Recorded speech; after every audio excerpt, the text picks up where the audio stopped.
역대상 11장 10절부터 14절까지입니다.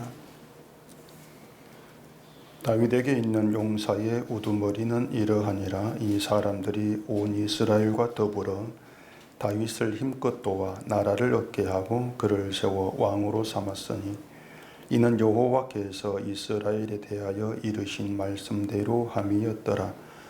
다윗에게 있는 용사의 수효가 이러하니라.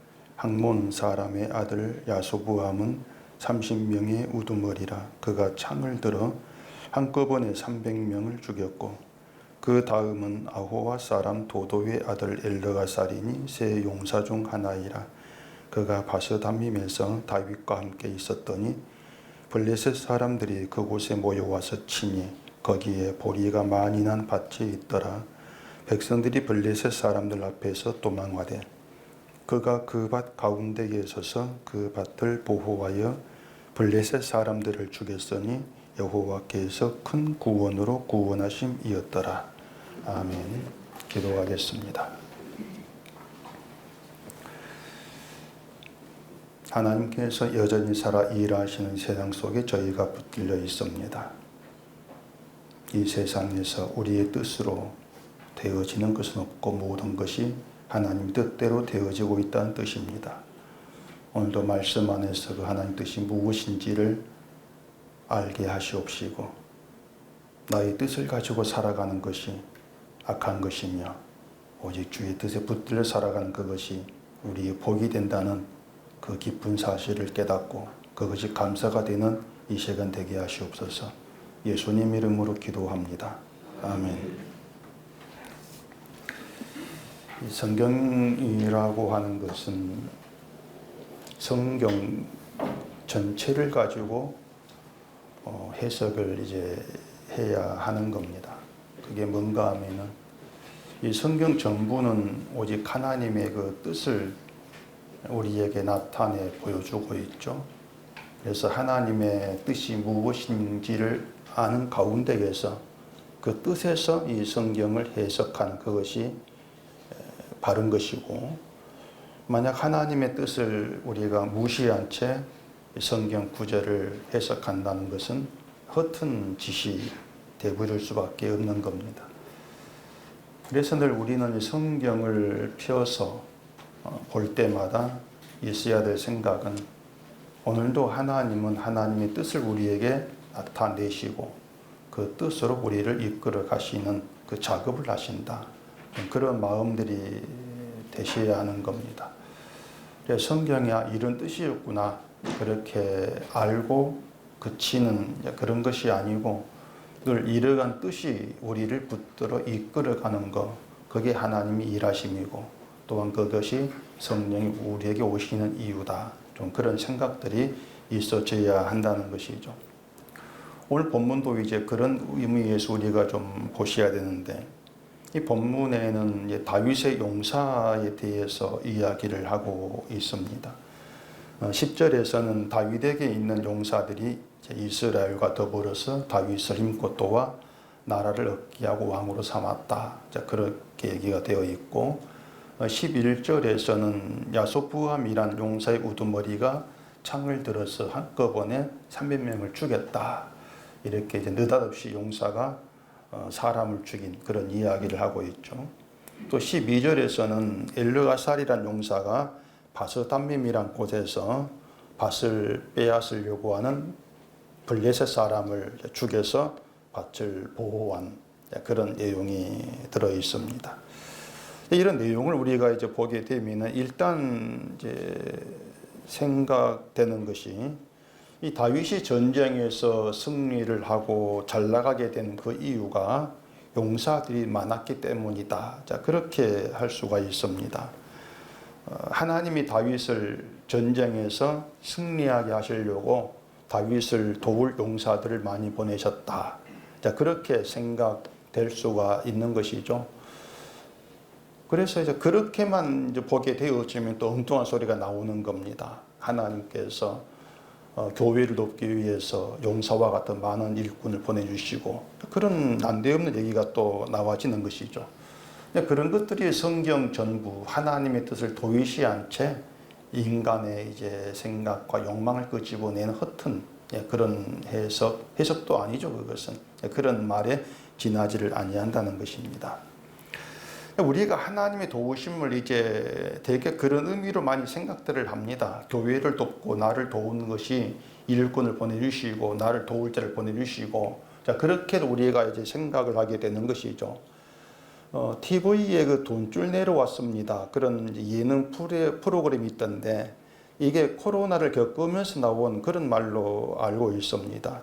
코로나 때문에 자영업자들이 힘든 일을 겪을 때 그래도 이제 선한 일을 했다는 그런 기사가 나오면은 그 가게에 돈줄 내러 가자 뭐 그러면서 주문을 하고 뭐 그런 것 같아요.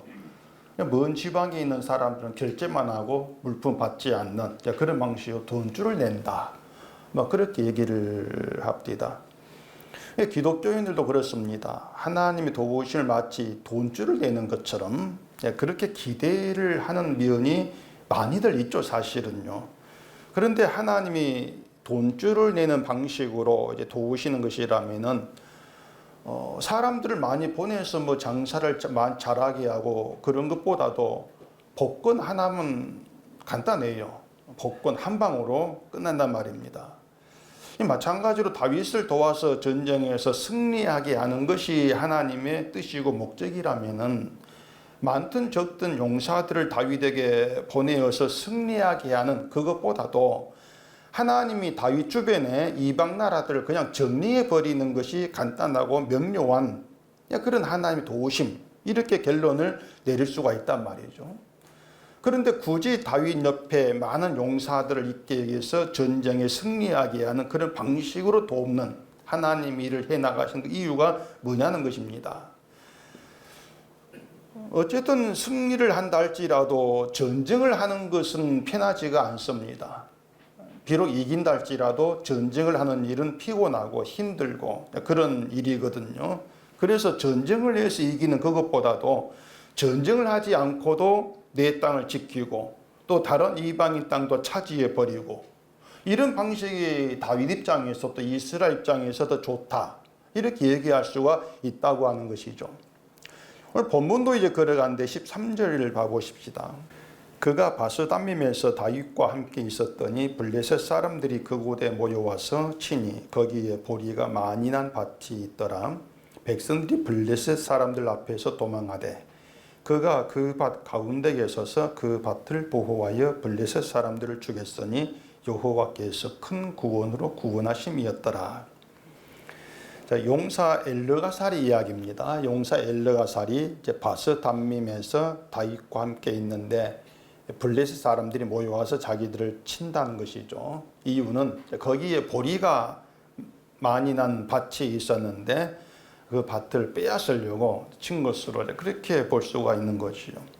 그래서 그 블레셋 사람 때문에 백성들이 이제 도망을 했는데 엘르가살이 그들을 죽여서 밭을 보호했다, 이렇게 기록이 되어 있습니다. 그리고 그것을 이제 두고 여호와께서 구원하신 것으로 그렇게 얘기를 한단 말입니다. 그러니까 말씀을 드린 것처럼 이왕 구원하실 건데 굳이 블레셋 사람이 치게 하시냐고 하는 겁니다. 이왕 구원하실 것인데. 그러니까 우리가 이제 생각해 볼 문제가 뭐냐면은 어차피 구원하실 것인데 전쟁을 하기 위해서 구원하시는 이유가 뭐냐고 하는 것이죠. 어차피 구원하실 것인데 전쟁을 하게 되면은 한쪽은 이기고 한쪽은 지게 되어 있습니다. 승자가 있고 패자가 있죠. 그리고 승자는 이긴 쪽은 땅을 차지를 하고 패자는 땅에서 쫓겨나게 되어 있습니다. 이스라엘이 그 약속의 땅에 들어가게 된 것도 그런 방식이었거든요. 하나님이 약속한 땅이 가나안 땅이었는데 그 가나안이 본래 사람이 살지 않은 빈 땅이 아니었지 않습니까? 아무도 살지 않은 빈 땅 이스라엘이 들어가서 개척을 해서 그걸 자기들 땅으로 그렇게 만든 것이 아니란 말입니다. 사람이 없는 땅이라면 전쟁을 할 필요가 없겠죠. 하나님이 이스라엘을 위해서 미리 비어있는 땅을 약속의 땅으로 준비해 두셨다가 그 이스라엘을 애굽에서 나오게 하시고 그 준비한 땅에 들어가게 하신다면은 그 전쟁도 없고 얼마나 좋으냐고 하는 것입니다. 근데 하나님이 아브라함에게 그 땅을 주시겠다고 약속하실 때부터 그 땅에는 원주민이 이미 살고 있단 말이죠. 그렇게 원주민이 잘 살고 있는 남의 땅을 하나님이 일방적으로 주겠다, 그렇게 약속을 하신단 말입니다. 뭐 다 아는 내용이지만 창세기 한번 찾아가 보십시다. 15장입니다. 창세기 15장 18절.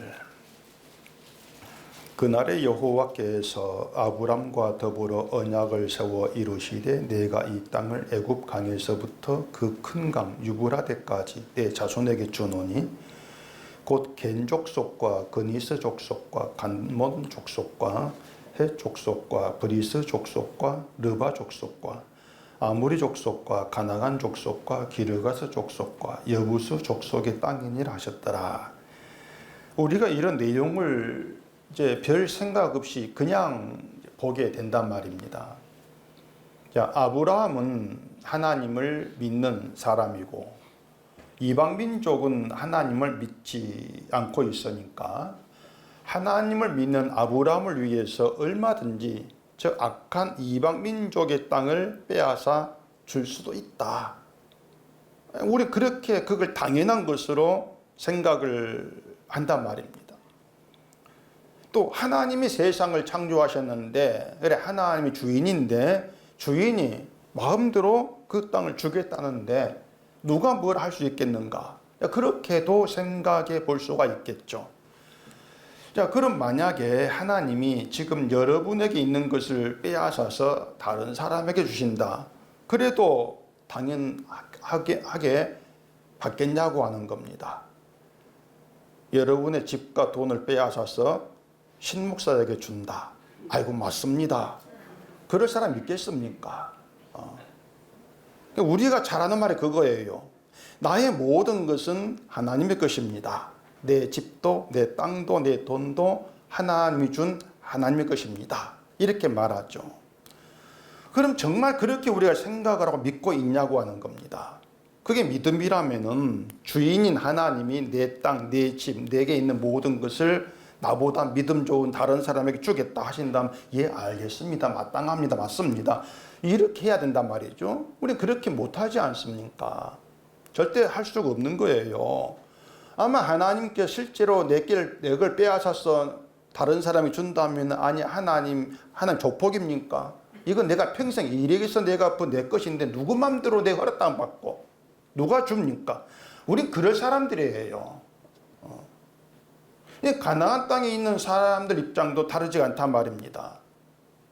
순순히 하나님이 주라 하겠으니 나갈게요. 들어오세요. 그럴 가나안 사람이 아니죠. 근데 하나님은 이미 가나안 땅에 원주민이 지금 잘 살고 있는데 그걸 또 그들 땅이라 그래요. 창세기에 그들 땅이라고 하면서도 이 땅을 내 자손에게 주겠다. 아예 그걸 언약으로 세워버린단 말입니다. 그리고 애굽에서 나온 이스라엘이 전쟁을 통해서 이제 그 땅으로 들어간단 말이죠. 엄밀히 말하면 남의 땅인데 그 땅에 있던 사람 쫓아내시고 이스라엘로 하여금 들어가게 하신 것이죠. 그게 약속의 땅이에요. 이게 말한 것처럼 자, 이스라엘은 하나님 믿고 이방 민족은 하나님 믿지를 아니한다. 이걸 염두에 두고 생각해 보자 말입니다. 우리는 기독교인이란 입장에서 하나님은 하나님을 믿는 자를 도우신다. 이렇게 간단하고 쉽게 생각을 하고 받아들이면 되는 문제입니다. 기독교인이기 때문에. 그런데 그렇게 받아들이기에는 걸림돌이 있어요. 그것은 이스라엘도 하나님을 제대로 믿는, 아예 믿지 않는, 하나님 잘 알지 못하는 그런 족속이었다고 하는 것이 광야에서 드러났지 않냐 그 말입니다. 광야가 없으면 모르겠어요. 근데 광야 생활이 있었고 그 광야 생활을 통해서 이스라엘은 늘 조금만 일해서 조금 불편해도 원망하라고 불평이 나오는, 하나님을 향한 믿음이 없는 그런 자였다고 하는 것이 그 광야를 통해서 이미 드러났단 말입니다.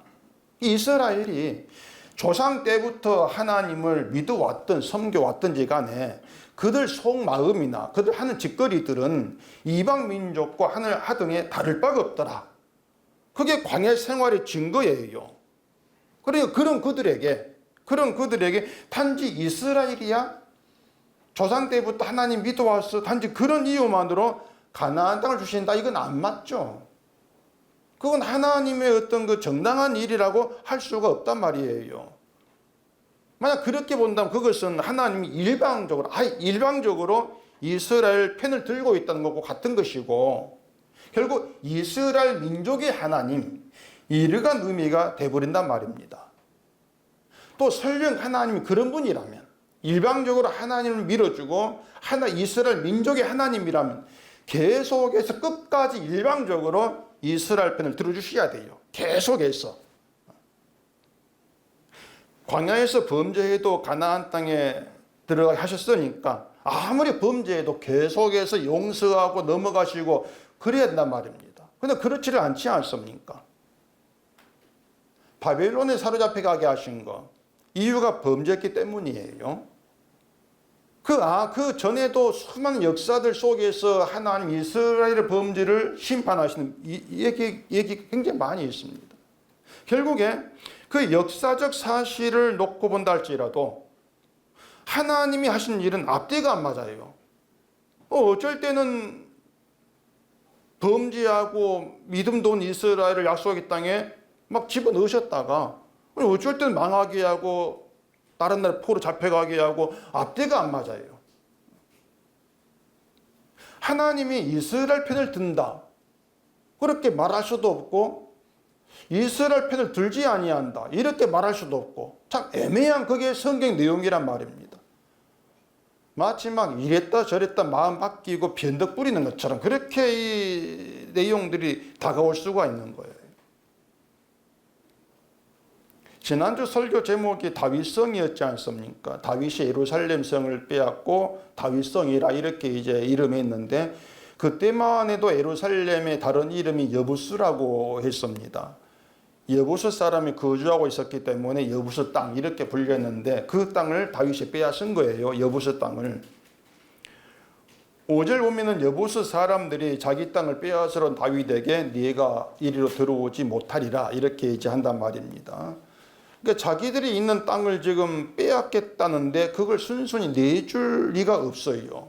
그러면 다윗은 단지 땅을 넓히려고 여부스 땅을 치는가 예루살렘을 치는가 그건 아니란 말입니다.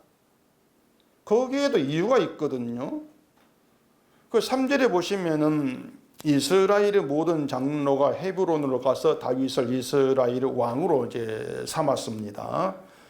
헤브론에 있는 왕에게로 나아가 이렇게 말하는 것은 그때 다윗이 이미 헤브론에서 유다 족속의 왕으로 세움 받았다 이렇게 이제 말씀을 드렸죠. 그리고 이스라엘의 왕이 된 다윗이 이스라엘과 더불어 헤브론에서 예루살렘으로 온단 말입니다. 예루살렘 치려고 얻으려고 왔는데 이게 단순히 땅을 정복하려는 의도가 아니라고 했어요. 자, 이걸 이제 시편 가서 찾아봅시다. 시편 132편입니다.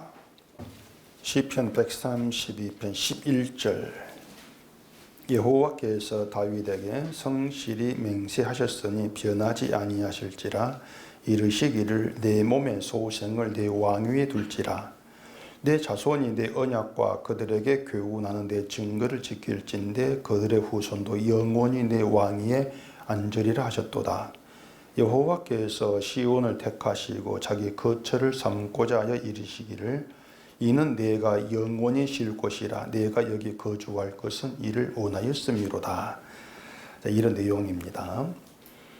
자, 거기 금방 13절에 여호와께서 시온을 택했다. 시온을 택하시고 그 시온을 자기 거처로 삼으셨다. 이렇게 얘기를 합니다. 그리고 시온을 하나님의 영원히 쉴 곳이라 이렇게 일컫고 있습니다. 그 말은 이 시온이 하나님이 영원히 안식할 곳이다. 이런 뜻이란 말이에요. 그래서 우리는 이 시온이라고 하는 것을 하나님이 계시는 거룩한 곳 이런 의미의 명칭으로들 우리가 생각을 하게 되는데 이 시온이 본래는 예루살렘의 남쪽 언덕에 있는 여부수 사람의 요새였다 그럽니다. 이 시온이 여부수 사람의 요새였어요. 그렇다면 이 4절에서 예루살렘 여부수에 이르니 이렇게 말하는 걸 정확히 보자면은 여부수 사람의 요새였던 시온에 이르렀다 그 뜻이란 말입니다. 시온에 온 거예요.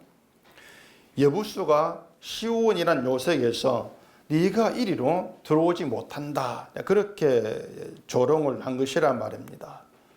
이건 이제 오늘 본문 5절에서 이 다윗이 시온 산성을 빼앗았다 이렇게 말한 것을 봐도 알 수가 있어요. 자, 이것을 하나님이 시온을 택하시고 그 시온을 자기 거처로 삼았다 그 내용과 연결해서 생각을 해본다면은 하나님이 자기 거처를 마련하기 위해서 다윗을 시온에 들어가게 했다 이런 의미가 되어지는 것입니다. 다윗이 땅을 넓히기 위해서 여부수를 치고 예루살렘 빼앗고 하는 것이 아니고 하나님이 그 시온을 택해서 자기 거처를 택했는데 자기 거처를 마련하기 위해서 다윗을 시온에 들어가게 하신 것으로 그렇게 이제 해석될 수 있단 말입니다. 근데 이것도 생각해 보면 좀 이해가 안 돼요. 그래서 이 성경을 생각을 하지 않고 보면 편합니다. 왜냐하면 생각을 하지 않고 보면 어려울 게 없어요. 그냥 쉽다고 생각되는 것은 그냥 알고 있는 대로 이해하고 넘어가면 되고 어려운 것은 어렵다 그런가 보다 넘어가면 돼요. 생각을 안 하면 편해요. 그런데 그 생각이라는 걸 좀 해보게 되면은 이 머릿속이 말입니다. 뭉친 실타래처럼 뒤죽박죽이져 버립니다. 뭐가 도통 알 수 없게 되는데 그러다 생각을 하다가 뭔가 실마리를 잡게 되어지면은 좀 막힌 속이 시원하게 터진 것 같은 그런 느낌을 얻게 돼요. 참 그게 재밌는 건데. 자, 이 시온이 하나님이 택한 거처고 영원히 쉴 곳이라고 말했지 않습니까? 그런데 왜 하필이면 하나님의 거처, 하나님이 영원히 쉴 곳, 거룩한 곳인데 왜 그 시온을 이방인 여부수족의 요새인 그 시온을 거처 택하냐 그 말입니다. 하필이면 이방인 여부수족의 거처를 요새를 하나님의 거처로 택하시느냐 그 이유가 오늘 본문과 이제 연결이 된단 말입니다. 자, 약속의 땅도 이스라엘이 자기 힘으로 들어갈 수 없는 땅이고 시온도 다윗이 자기 힘으로 빼앗을 수 없는 성입니다. 시온도 둘 똑같대요. 그것을 하나님께서 빼앗아서 이스라엘에게 주고 다윗에게 주고 그렇게 하신 것인데 한마디로 말하면 자기 힘으로 얻을 수 없는 걸 얻었다 이런 의미가 된단 말이죠. 이것이 전쟁을 하기 위해서 주시는 하나님의 의도라고 할 수가 있는 겁니다. 그러니까 어차피 주실 거 전쟁이라는 것도 하지 않고 그냥 줘버리면은 인간 입장에 편하고 가장 좋은 방법인데 왜 굳이 피곤하고 있는 전쟁의 방식을 통해서 주시냐고 하는 것이죠. 그러니까 하나님은 주시는 것이 목적이 아니라는 거예요. 그러니까 우리는 받는 게 목적인데 받으면 되는 건데 하나님은 주시는 게 목적이 아니고 주면 되는 것이 아니란 말입니다. 주긴 주는데 주는 게 목적이 아니다.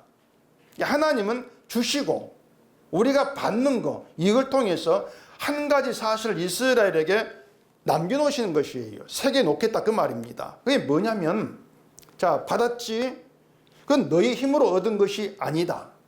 또 받았지 너희가 그걸 받을 자격이 있는 것도 아니다. 그것이에요. 받을 자격도 없고 그 땅에 들어갈 자격도 없어요. 아까 말씀드린 것처럼 이스라엘도 이방인 똑같은 인간이 약해요. 그냥 범죄한 자들 똑같은 인간이기 때문에 가나안 땅에서 거기에 족속들이 쫓겨나게 한다면 이스라엘 들어갈 자격이 없어요.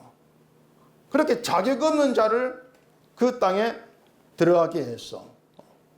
그것도 그들 힘도 들어간 것도 아니야. 결국 이스라엘이 그 땅에 들어가지만 자기들 건 아무것도 없다는 것이에요. 만약 이스라엘이 이러한 사실을 잊어버린다면 그걸 잊는다면 그리고 그 들어가 있는 것을 자기들 것으로 그렇게 여기고 살아간다면 그걸 이방인과 동일하게 여기고 심판해 버리겠단 말입니다. 오늘 본문에 바스담밈의 블레셋 사람이 치러 왔습니다. 엘르가살이 그 블레셋 사람을 죽입니다. 그것을 본문에는 여호와께서 큰 구원으로 구원하 이렇게 말합니다. 큰 구원으로 구원하셨다. 자, 그 상황만 놓고 생각하면은 하나님이 엘르가살을 도와서 블레셋 사람을 죽이게 하시고 이스라엘을 구원하셨다. 이렇게 설명이 돼야 되지 않겠습니까? 엘르가살이 블레셋을 죽였으니까 하나님이 엘르가살을 도와서 블레셋 죽이고 이스라엘 구원해서 그게 상황에 따른 설명이란 말이에요. 그런데 큰 구원으로 구원하셨다. 큰 구원으로 구원하셨다. 이러한 말로 그 엘르가살을 빼버리고 용사의 엘르가살을 빼버리고 큰 구원의 능력으로 나타내 내세운단 말입니다. 큰 구원이 너희의 구원이야. 이해하시겠습니까, 여러분? 큰 구원이 너희의 구원이다. 오늘 이 본문이 사무엘 하에서는 조금 다르게 되어 있습니다. 사무엘하 23장 가보십시다. 오늘은 성경을 조금 많이 찾아볼 겁니다. 사무엘하 23장 9절 보겠습니다. 그 다음은 아호와 사람 도대의 아들 엘르가살이니 다윗과 함께한 세 용사 중 한 사람이라. 블레셋 사람들이 싸우려고 거기에 모임에 이스라엘 사람들이 물러간지라. 세 용사가 싸움을 도두고 그가 나가서 손이 피곤하여 그의 손이 칼에 붓기까지 블레셋 사람을 치니라. 그 날에 여호와께서 크게 이기게 하셨으므로 백성들은 돌아와 그의 뒤를 따라가며 노력할 뿐이었더라. 그 다음은 하랄 사람 아게의 아들 삼마라. 블레셋 사람들이 사기가 올라 거기 녹두나무가 가득한 한쪽 밭에 모임에 백성들은 블레셋 사람들 앞에서 도망하되 그는 그 밭 가운데에 서서 막아 블레셋 사람들을 친지라. 여호와께서 큰 구원을 이루시니라. 이렇게 되어 있습니다. 자, 여기서는 엘르가살이 이제 블레셋과 싸우고 이긴 것은 맞아요. 맞는데 밭을 보호한 사람은 삼마라고 되어 있습니다. 삼마. 엘르가살은 삼마로 되어 있어요. 또 본문에는 삼마란 이름 빼버리고 엘르가살이 블레셋을 쳐서 땅을 보호한 것을 말하는데 그게 중요한 게 아닌 거예요. 그러니까 결국 이제 사람들은 그래요. 이걸 비교하면서 어느 게 맞느냐, 성경에 모순이 있는가, 오류가 있는가, 자꾸 이렇게 따지는데 누굴 죽였지? 왜 성경이 틀리지? 전혀 중요한 문제가 아닌 겁니다. 이 성경이라고 하는 건 역사의 사실관계를 중요시 그걸 밝히는 것이 아니고요. 역사를 가지고 역사로 말하는 하나님의 그 구원, 하나님 일을 아는 게 중요해요. 그러니까 산마든 엘르가살인지 간에 블레셋에서 죽인 걸 가지고 큰 구원으로 구원했다. 지금 그게 의미란 말입니다. 누가 맞습니까? 전혀 중요한 문제가 아니란 것이에요. 사무엘 하에서에서 삼마가 블레셋을 쳐서 이긴 걸 두고 여호와께서 큰 구원을 이루신 이렇게 말한단 말이죠. 큰 구원이라. 그리고 본문에는 큰 구원으로 구원했다. 이렇게 얘기하고 있단 말이에요. 그 큰 구원이 의미하는 게 뭔가 하는 것은 그 사무엘하서 앞에 9절 보고 알 수 있습니다. 다시 사무엘하서 23장 5절 보겠습니다. 내 집이 하나님 앞에 이같이 아니하냐. 하나님이 나와 더불어 영원한 언약을 세우사 만사에 구비하고 견고하게 하셨으니 나의 모든 구원과 나의 모든 소원을 어찌 이루지 아니하시랴. 그러나 사악한 자는 다 내버려질 가시나무 같은 이는 손으로 잡을 수 없음이로다. 자, 하나님이 다윗과 더불어 영원한 언약을 세우셨다 이렇게 말하는데 이 다윗의 언약은요, 아까 시편 132편에 말했죠. 시온을 거처로 택하신 것과 연관이 있단 말입니다. 그러면 이스라엘이 하나님의 거처인 시온으로 그냥 찾아오면 되는가 하면 그게 아니란 말이에요. 자, 시온이 있어요. 이스라엘이 시온으로 가자. 그렇게 할 문제가 아니란 말입니다. 자, 방금 사무엘 23장 6절에 사악한 자가 등장합니다. 사악한 자, 아주 사악하다. 사악한 자는 다 내버려질 가시나무 같다. 이렇게 얘기하고 있는데 그것을 블레셋을 쳐서 죽이게 하신 것으로 보였단 말입니다. 사악한 자는 내버릴 존재야. 이걸 블레셋 치고 죽이고 버리시는 것으로 보이신단 말이에요. 그러니까 이게 뭐냐면 이스라엘은 선하고 블레셋은 악하다. 그게 아니란 말이에요. 이스라엘은 선하니까 그들이 이겼고 블레셋은 악하니까 졌어. 그렇게 본 문제가 아닌 거예요. 이스라엘은 자기를 그렇게 생각할 거란 말입니다. 우리는 선해. 하나님 백성이야. 그럼 이방 민족 이기겠지. 근데 그게 자칭 하나님 백성이라고 자부하고 살아온 이스라엘에게 걸림돌이 되고 함정이 되는 것이에요. 우린 하나님 백성이다. 여기에 스스로 걸려 넘어진다고 하는 것입니다. 그게 뭔가 하면은 하나님 백성이라고 자부하는 것 때문에 자신들이 이방인과 다를 바 없는 사악한 자, 이걸 전혀 생각지를 못하는 것이에요. 그러니까 지금 하나님은 이스라엘로 하여금, 사악한 이스라엘로 하여금 이방인 쳐서 그들 죽이게 하고 그런 일을 통해서 너희도 지금 사악한 자야. 너희도 죽임을 당해야 돼. 그걸 나타내 보여주고 있는데 우린 하나님 민족인 백성입니다. 이래 버리면은 우린 선의 저희를 죽이는 거야. 이런단 말입니다.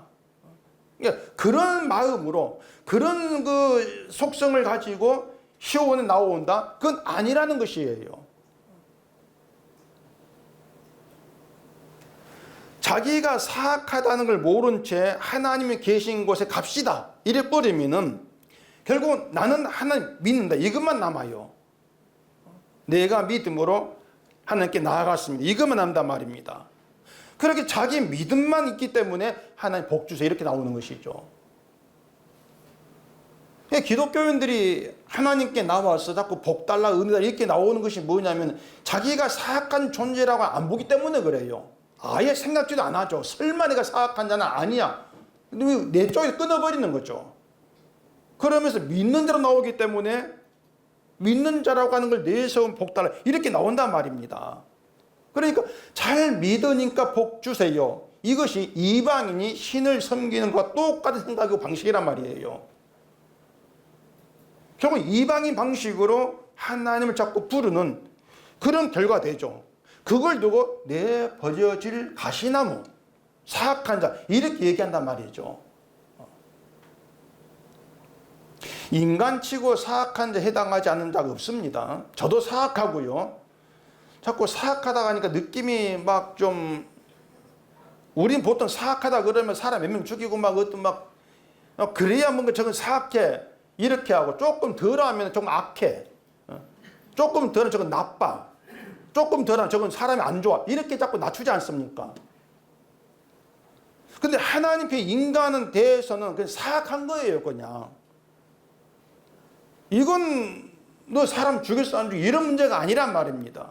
뭐냐면 너는 내 뜻을 알지 못하고 너를 늘 의롭게 보면서 완고한 마음으로 너는 너의 것을 가지고 내게 나온 그게 사악하다 그 말입니다. 그러니까 하나님의 것이 없다는 것이 사악한 존재라는 것이에요. 그런 점에서 모든 인간이 사악해요. 가나안에 거주한 족속을 쫓아내신 그들이 악하기 때문이다. 그러면은 그 땅에 들어가는 이스라엘 선한 것도 악하단 말이에요. 아까 말한 대로 그들도 악하다. 그걸 이미 광야의 생활로 드러냈단 말입니다. 그럼 이스라엘은 선하고 믿음 좋은 백성으로 가나안 들어가면 안 돼요. 그러면 안 되고 쫓겨난 이방인과 똑같이 믿음 없는 사악한 자로 들어간단 말입니다. 결국은 뭐냐면 들어갈 자격이 없는 자로 들어가라. 그들의 믿음, 어떤 선함, 그 어떤 것도 생각하지 않고 하나님이 광야에 세우신 유월절 그 규례, 그 언약, 그것만 안고 들어가라. 그런 의미가 난단 말이죠. 어린 양의 피가 구원의 능력이란 그 사실을 잊지 말라는 것이에요. 그래 광야에 그 유월절 규례를 세우는 거예요.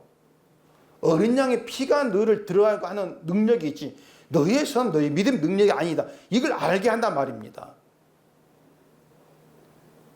그걸 알게 하려고 전쟁을 통해서 들어가게 만드시는 것이죠. 이길 수 없는 전쟁을 하기 위해서, 이기기 위해서 이스라엘 힘과 능력과 선함과 무관한 승리다.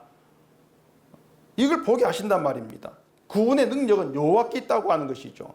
구원은 하나님의 언약 때문에 되는 것이지 나와 상관이 없다고 하는 것이죠.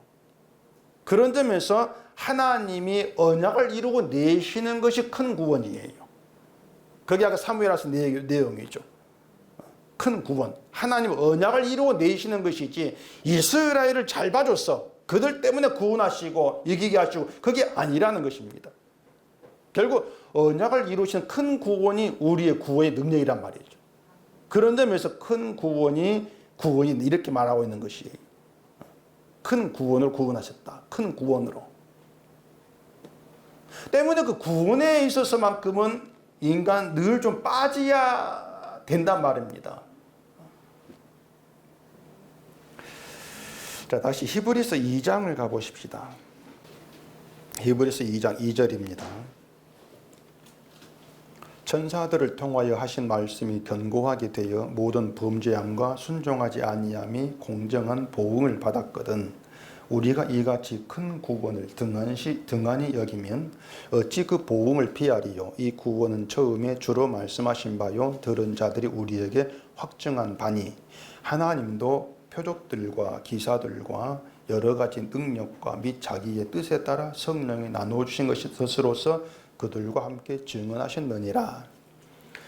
자, 큰 구원을 등한히 여기면 그 보응을 피할 수가 없다. 이렇게 말합니다. 큰 구원으로 구원하셨는데 구원받은 자가 그 큰 구원을 등한히 여긴다.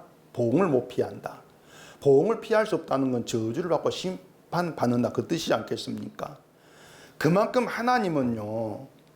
큰 구원을 등한히 여기는 것을 결코 용납하지 않으신다고 하는 것입니다. 이게 무슨 말이냐면 하나님의 관심은 큰 구원에 있는 것이지 구원받는 우리에게 있지 않다는 것이에요. 이걸 좀 잘 아셔야 돼요. 하나님께서 우리를 구원하신 거, 왜 나를 구원하십니까? 너 때문이 아니고 큰 구원 때문이다. 그게 무슨 뜻입니까? 너를 구원한 큰 구원을 자랑하라고. 그걸 높이라고 너를 구원한 거야. 결국 너는, 구원받은 너는 큰 구원을 위한 도구다. 그게 성경 얘기란 말입니다. 그러니까 우리는 내가 구원받았습니까? 내가 구원받을까? 거기에 관심을 두는 것 자체가 큰 구원에 관심이 없다는 것이고 큰 구원을 등한히 여기는 그런 모습에 지나지를 아니한다고 하는 것이에요. 큰 구원을 등한히 여긴다. 간단하고 쉽게 말씀드릴게요. 내가 하나님 믿으니까 내가 구원을 받았으니까 이제부터 선한 삶을 살아야 되지 않겠는가? 그게 큰 구원을 등한히 여기는 겁니다. 교회는 믿음의 사람이 모인 곳이니까 선한 일을 해서 교회다움을 보여야 되고 세상 빛이 되어야지. 이게 큰 구원을 등한히 여기는 것이에요. 자, 큰 구원은 하나님이 언약을 이루신 것을 얘기한다 했습니다. 그리고 큰 구원으로 구원하시는 것은 구원하는 게 목적이 아니고 구원받은 자로 하여금 자기를 구원한 큰 구원을 바라보게 한다 했습니다. 큰 구원을 바라보게 하고 그 큰 구원을 자랑을 하고 감사하게 하려고 우리를 구원했다. 구원했으니까 좀 잘 살아봐. 그런 의도가 아예 없다고 하는 거예요. 큰 구원을 바라봐. 그 큰 구원이 언약이 이루어진 구원이라면 오늘 우리에게는 뭐겠습니까? 십자가죠. 언약이 완성된 십자가가 우리의 큰 구원이란 말입니다. 십자가가. 그 큰 구원으로 우리를 구원하셨다. 그러면 십자가로 우리를 구원하신 이유를 뭘 해야 되겠습니까? 단순히 내 죄를 용서해서 구원한다. 그러면 안 된다는 얘기예요. 십자가로 나를 구원하신 이유는 그 십자가를 바라보고 자랑하게 하려고 구원하셨다. 이게 답이 돼야 되죠. 그 십자가에는 하나님의 사랑이 있고 용서가 있고 자비가 있고 긍휼이 있어. 십자가를 자랑한다는 것은 바로 그 하나님의 용서, 사랑, 긍휼을 높이고 자랑을 하는 그걸 의미하는 것이죠. 그렇게 십자가를 자랑하는 자가 되려면 조건이 있단 말입니다. 그게 뭐겠습니까? 늘 얘기하죠. 인간의 것은 싹 빠져버리는 것.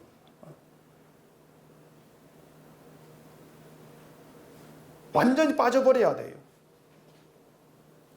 어떤 의의 쪼가리도 찌끄러기도 남으면 안 돼요. 싹싹 빠져버려야 돼요. 그렇게 큰 구원을 바라보게 하는 가운데에서 오직 주님이 하신 일만 자랑하게 되고 정말 하나님의 어떤 용서와 사랑을 받을 자격이 없는 사악한 자인 나에게 그 모든 게 베풀어진 그 하나님 일하심을 높이게 되어진 영광이 되어진 그게 목적으로 우리를 부르셨고 하나님께서 일을 해 나가시더라 그 얘기란 말입니다. 그런데 우리가 선한 자가 됩시다. 선한 영향을 끼치는 교회가 됩시다. 이렇게 한다면은 그건 큰 구원이 된 십자가를 보고 있는 게 아니에요. 그럼 면밀히 생각해 보세요. 그런 의도들이 십자가를 바라보는 것이냐? 저는 아무리 생각해도 십자가를 보는 것이 아니라 자기를 보는 것이에요. 그러면서 내가 오늘은 얼만큼 선하게 살았나, 내가 정말 구원받아 살고 있는가, 자꾸 자기 살피지 않습니까? 그러다가 뭔가 좀 된다 싶으면 자기 자랑이 나오는 거예요. 난 이렇게 하고 있습니다. 그게 구원을, 큰 구원을 등한 여기는 것이고 도움을 받으리라. 큰 구원을 등한 여기는 자는 천국에 해당되지 아니하는 것이죠. 이미.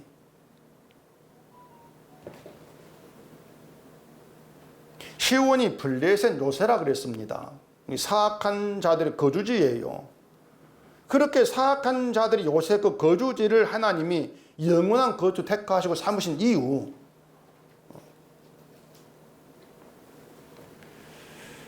다시 또 이사야서 46장 봐보십시다. 이사야 46장 12절입니다. 마음이 완악하여 공의에서 멀리 떠난 너희여 내게 들으라. 내가 나의 공의를 가깝게 할 것인즉 그것이 멀지 아니하나니 나의 구원이 지체하지 아니할 것이라. 내가 나의 영광인 이스라엘을 위하여 구원을 시온에 베풀리라. 자, 이스라엘을 마음이 완악하여 공의에서 멀리 떠난 자 이렇게 일컫고 있습니다. 그들을 버리지 아니하시고 공의로 가깝게 하신다 이렇게 얘기하고 있죠. 그러니까 하나님의 공의로 하나님의 의로 그들을 완악해 해서 의에 떠난 그들을 하나님 백성이라는 신분에 있게 하신다는 거예요. 그게 하나님께서 행하시는 구원이라고 하는 겁니다. 백성의 신분으로 묶어 놓으시는 거.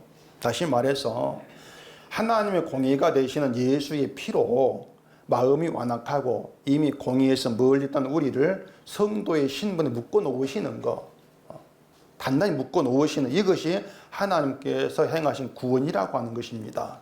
본문대로 하면은 큰 구원으로 구원하신 것, 거기에 해당이 된단 말이에요.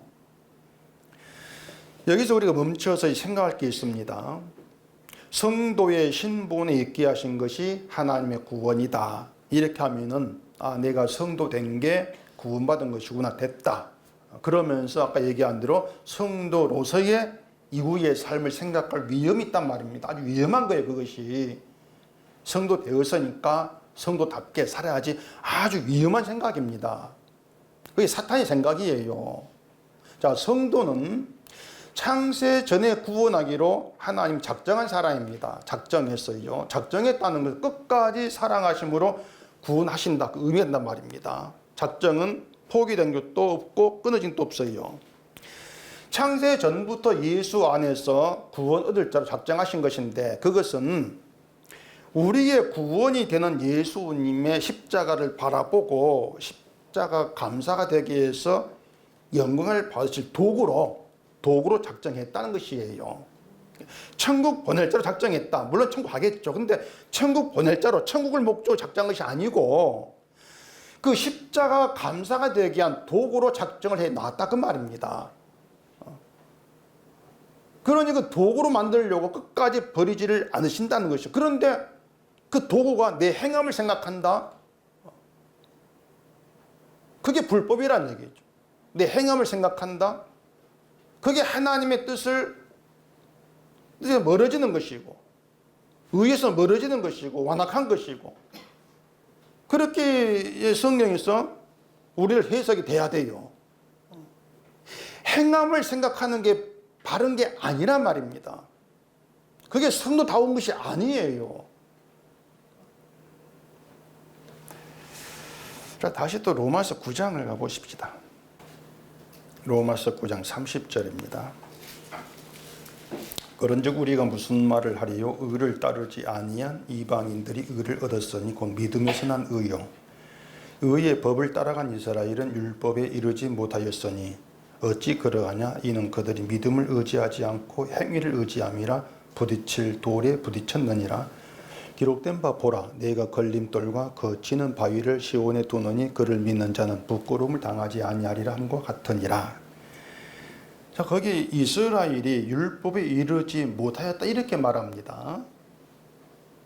그래 성경이 우리의 그 상식으로는 도무지 알 수 없단 말이에요. 왜 그런가 하면은 자, 이스라엘 바리새인들 이들이 누굽니까? 이들은 율법을 지키기 위해서 율법에 성실한 민족이었고 율법을 따른다고 자부했고 예를 썼던 그런 사람들입니다. 그런데 율법에 이르지를 못했다 그래요. 그러니까 어떤 누구보다 율법에서 성실했던 충성을 다했던 그런 이스라엘인데 바리새파 출신인 사울이 그런 말을 하고 있단 말입니다. 이스라엘 향해서. 그 율법에 이르지를 못한 것을 두고 행위를 의지한 것으로 이렇게 얘기를 하고 있습니다. 율법을 행함으로 실천해야 될 그러한 문제로 해석을 하고 행함을 위해서 노력해 왔는데 그것이 정작 율법에 이르지를 못한 것이었다. 이게 바울의 해석이에요. 왜 그런가 하면요, 잘 들으세요. 율법이 우리를 이르게 하는 것, 율법이 우리를 끌어다가 이르게 하는 것은 뭐냐면 저주받을 존재인 죄인이라는 겁니다. 그게 율법이 우리를 이르게 하는 거예요.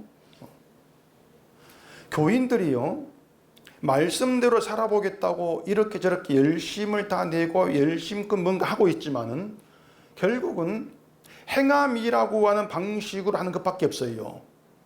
교인들이 하는 열심이라고 하는 것은 100이면 100 행함으로 나오는 것밖에 없단 말입니다.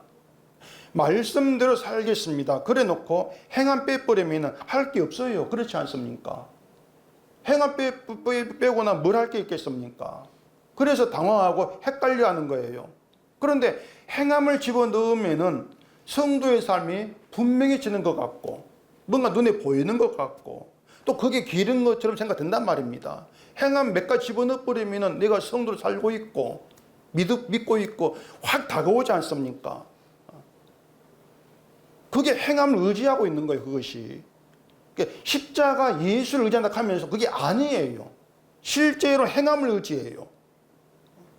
그런데 바울은 그 행함을 의지한 것을 부딪힐 돌에 부딪혔다 이렇게 말합니다.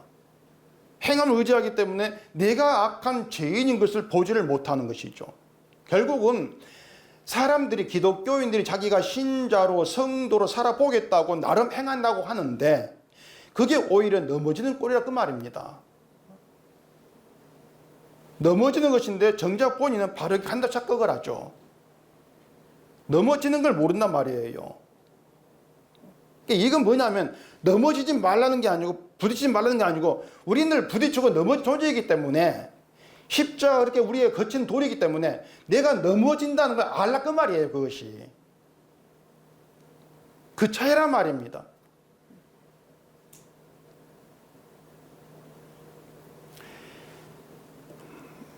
자, 우리가 행함을 의지하면서 지금 행함을 얘기하면은 난 행함 의지 안 하는데 자꾸 이렇게 반음악을 치는 분들이 많을 거예요. 저는 아닌데 이렇게 말하면서 만약에 우리 교회를 들어오면서 말입니다. 우리 교회 문턱이 있나는데 잘 몰랐는데 만약 교회 들어올 때 행함을 의지한 것이 의지하는 사람은 문택을 넘어져 버린다. 그러면 다 넘어질 거예요. 다 넘어져요. 한 달 안 빼면 다 넘어져요.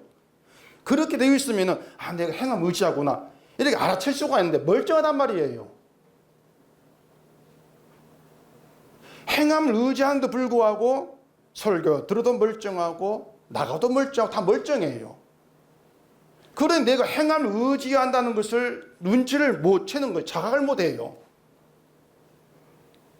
근데 실상은 행함을 의지한 자로 늘 넘어지고 있단 말이에요. 그러니 성경을 가지고 바울의 말을 가지고 우리는 행함을 의지한 자입니다 말을 해도 믿지를 않는단 말입니다. 행함이라고 하는 건 반드시 자기 의로 나가게 되어 있습니다. 내 의로 나간다는 것이 의를 따르지 않는 거예요. 하나님 의를. 이사야가 말한 것처럼 마음이 완악해 해서 공에서 멀리 떠난 거죠. 그것이 내 의를 의지하는 것이. 그게 인간에게서 나와지는 게 전부입니다. 요즘 챗 GPT라는 거 들어보셨는지 모르겠는데 인공지능 서비스. 우리가 질문하면은 이제 그것이 막 질문에 답을 이제 막 몇 초만 해주는 그런 인공지능 서비스, 여기 챗 GPT라고 하는 것인데, 뉴스 보니까 이제 대통령이 연설문 작성해 하고 하니까 보니까 그러다더라 이렇게 이제 얘기를 한다는데, 제가 그걸 보면서 저러면 목사 설교문도 만들 줄 아냐 그 생각 버뜩 나는 거예요. 그러면서 제 생각은 절대 가능하지 않다. 왜냐하면 설교는 복음을 전하는 것이고 복음은 죄를 알아야 하는데 인공지능은 죄를 모릅니다. 죽었다 깨어나도 인공지능은 죄를 몰라요. 왜냐? 인간 작품이니까. 때문에 인간 생각이 나올 수밖에 없어요. 그래 제가 확인을 해봤죠. 거기 들어가서 처음에는 설교문 작성해줘 그러니까 대답이 아직까지 그런 기능은 없습니다. 이렇게 나오면서 그냥 설교 도울 때 본문을 정하고 본문을 묵상을 하고 이렇게 이제 나오더라고요. 그래 그러면서 제가 성경 구절을 이제 얘기하면서 성경 구절은 믿음과 행함에 대해서 원고를 만들어 이렇게 했거든요. 그랬더니 몇 초만 답을 줘요. 믿음과 행함에 대해서 그 내용 이를 들어보세요. 믿음과 행동은 개인적, 종교적, 철학적 맥락을 포함하여 삶의 여러 측면에서 중요한 밀접하게 관련된 개념입니다. 많은 경우 믿음과 행동은 밀접하게 연결되어 있습니다. 믿음이 행동을 주도할 수 있고 그 반대의 경우도 마찬가지입니다. 예를 들어 누군가가 다른 사람을 돕는 것에 중요성을 믿는다면 자원봉사를 하거나 자선단체 기부함으로써 행동을 취할 수 있습니다. 동시에 그들이 취한 행동은 그들의 믿음을 강화할 수 있습니다. 놀랍지 않습니까? 일반 교회 목사 설교 똑같아요. 그래 제가 이게 좀 발전하면은 목사 필요 없겠네. 이제 교회에 이제 목사비 없이 인공지능 해가지고 설교 듣고, 아니면은 목사 이제 설교 작성할 필요 없이 인공지능 해가지고 설교 딱 뽑고 설교하고, 그러면 이제 목사만큼 편한 적도 없을 거예요. 호기심 안 생깁니까 목사들 사람? 사람의 생각 그대로 해요. 저는 예상을 했죠. 이럴 거라고. 사람의 생각으로 성경을 본다면 인공지능에게 원고를 부탁을 하면 되겠죠. 사람의 생각으로 본다면. 근데 복음은 성령으로부터 나오지 인공지능의 복음 안 나옵니다. 나올 수가 없어요. 인공지능은 자기를 모르니까. 결국 사람이 자기를 모른다면, 인간의 그 사악한 존재, 죄를 모른다면 인공지능과 똑같아요. 다를 바가 없단 말이에요. 십자가는 용서를 말합니다. 용서를 말하는데 용서를 용서답게 하기 위해서 반드시 필요한 게 죄란 말이에요. 그러니 하나님은 자기 백성이라고 하면서 그 이스라엘을 이끌어가는 방식에 꼭 죄를 드러나는 그런 길로 끌어간단 말이에요. 그걸 너희가 이런 존재를 보라고 하는 것이죠. 이방인 세워서 너희가 이런 존재야. 그래 범죄함으로 사로잡혀가게 했다가 다시 돌아오게 할 때 늘 말씀드렸죠. 죄인된 존재로 들어와라. 죄인된 존재로 들어와라. 그래서 예루살렘 맨 먼저 제사장 레위사를 있게 하신 것도 죄인은 들어왔을 때 너에게 필요한 것이 바로 제물의 희생의 피, 그 용서, 그게 너희의 전부고 너희의 가치고 너희의 존귀함이야. 너희가 어떻게 믿는가? 이건 중요한 게 아니다. 제물의 피를 아는가? 이게 내 백성을 만드는 것이다. 그게 하나님의 뜻이란 말입니다. 큰 구원으로 구원하신다고 하는 것은 큰 구원 앞에 낮아지라는 거예요. 나 구원받네 하지 말라는 것입니다. 십자가 앞에 낮아지라는 것인데 그게 성령의 일이란 말입니다. 큰 구원이 되는 십자가 앞에서 난 사악하고 완악하고 공의에서 멀어진 자일 뿐이야. 이걸 알게 하면서 낮아지고 또 낮아지게 하는 게 성령의 일하심이에요. 그래서 언약으로 이루신 큰 구원으로 구원하신다. 그 구원 속에 너희의 모든 할 일, 너희의 자기 다 잘라버린단 말입니다. 그렇게 우리를 낮아지게 하셔서 십자가에서 예수님의 의로 하나님과 가까워지는 그런 복을 누리게 하시죠. 그 복을. 시온에 둔 걸림돌과 거치는 바위가 다 십자가란 말입니다. 말씀드린 것처럼 십자가에 걸리지 않고 부딪히지 않으려고 할 것이 아니고 넘어지고 깨어지게 한 것이 내 인간이구나. 늘 난 거기에 걸려 넘어질 수밖에 없어. 그게 십자가구나. 그렇게 깨지면서 넘어지면서 내 것은 그렇게 넘어지고 부서져서 쓸모없는데 그런데 십자가는 온전히 남아있을 때 그 십자가의 의가 나의 충만히로 남아있는 그게 성도란 말입니다.